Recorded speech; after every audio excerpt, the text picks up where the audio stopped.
Ma'am, magandang hapon po. Good afternoon po. Ma'am, yung sakit mo pala sa sa vertigo, Hindi po, ano po, sa job po, TMJ po siya. TMJ. Ngayon okay na. Apo, okay na po siya. Ano ko na po. Tsaka lumabot na rin po yung muscles ko dito nung hinilog ko. May limitado yan ng pagbuka ha. Apo, yun. Bali 14 days, umpisa ngayon. Bali 2 finger lang.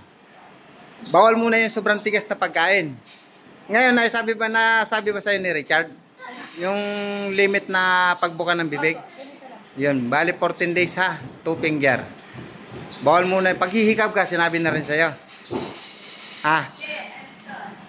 Okay na. Pero okay na yung pakiramdam mo sa Apo, okay na po. panga mo. Apo. Kasi mayroon kasi pagka bingkong yung panga natin.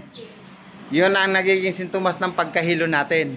Nararamdaman mo na ba yun? Opo, ano siya, masakit na rin kadalasan talaga yung ulo ko kahit. Hmm. Kaya, Taga saan kayo, ma'am? Laguna. Laguna. Kabuyaw, Laguna pala. No?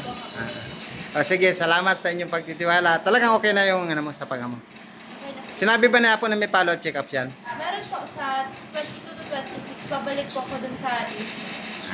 Masaya ka na yan. Sige. Ingat kayo sa pag-uwi ha. Salamat sa inyong pagtitiwala. Bye-bye. Ito, ang kanyang mga tiyahin. Yan, nanay pala yung isa. Ingat po kayo ate ha. Salamat po. Bye-bye. Thank you po Lord.